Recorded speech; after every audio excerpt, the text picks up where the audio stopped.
There is a lot of old firm drama reaction to get through today.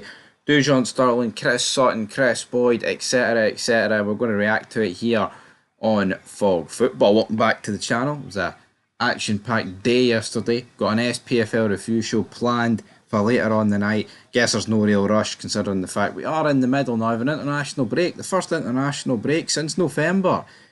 It's felt like ages, and it'll be interesting to see what Steve Clarke's army can do. But I tell you what, Barry Ferguson, he led his men to war and they got the job done. And let's see what one of those soldiers had to say on Instagram.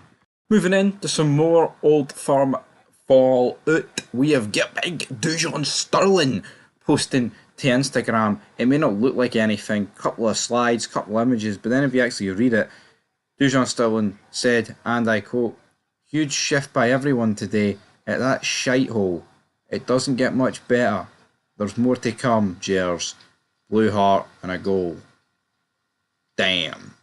Shithole, shithole. I don't think Celtic fans are going to be particularly pleased with that one. Big douche calling the piggery a shithole, as one put it.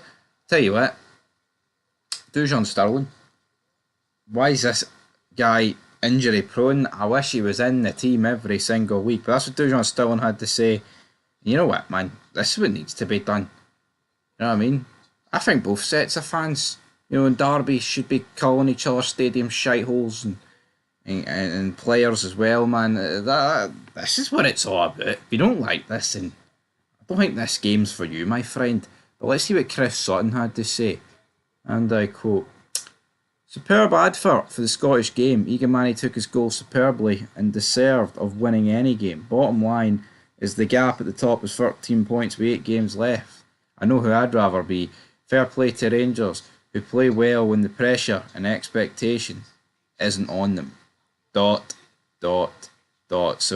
Chris Sutton, credit where credit's due, gives Rangers a bit of credit, but then immediately takes it from under them and says, well, you know what?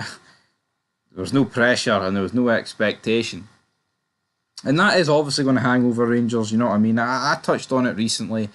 I say recently, like the last 24 hours, whatever.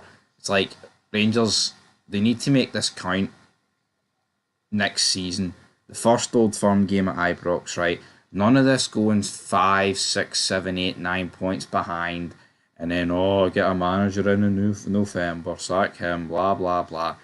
Need to have an actual strong start to the season. And here, there's no guarantees that will automatically mean you're going to win the league or, do this and do that. 2021-22, we were top of the league until that game in February.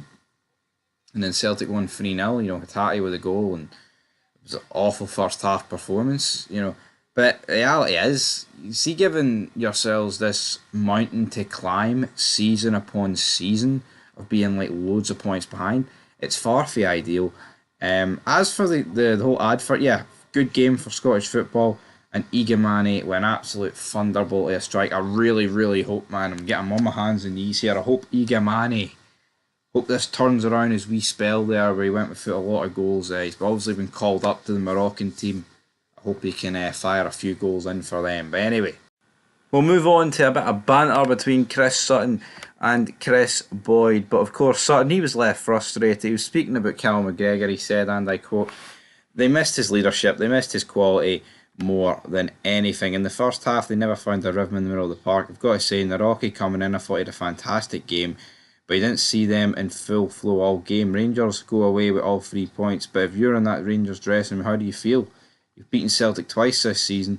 Celtic have beaten you once, and you're not going to win the league. I'm not saying it's a hollow victory, but they play when the pressure isn't really there.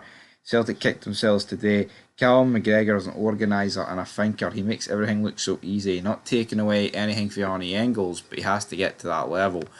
End of quote. It's Chris Sutton saying Arnie Engels is shite, nowhere near the level of Callum McGregor. Potentially, but before we even got the question, that Boyd jumps in and said, and I quote, "You've summed it up lovely, Chris. Don't rush away, because I want to cuddle in the car park." And then Sutton, he wrapped up by saying, "See you soon for that cuddle." These guys, they love a cuddle. Don't know what the hell's going on here, brother. But then Big Ellie Barber said, "I will let you go and get ready for your cuddle. A lot of cuddle talk here on Sky Sports Football for this Old Firm coverage, which is kind of funny. But I mean, yeah, what do we make it? I mean, is it all simply down to Callum McGregor? I mean, is it a different game with Callum McGregor? Absolutely, but you know, are we going to forget about the fact that Rangers won at Ibrox 3-0 and Callum McGregor got absolutely pocketed by Barami? I mean, Barami's like only one of Barami's very few moments, right, this season where he's actually done anything like good. Now he has like in terms of like an overall game, Barami has stepped up and got goals and assists, crucial ones. But see, in terms of Barami actually stepping up across like a 90-minute spell or however long he was on the pitch, the game at Ibrox where he actually done really well against McGregor by man marking him is probably the one that comes to mind. So that is quite intriguing. But anyway, folks, that's where we're going to do it. That's some Old Firm reaction. We'll be back later on. I'm sure there'll be more follow to a lot of things, a hundred things, and all that good stuff. Till then, peace.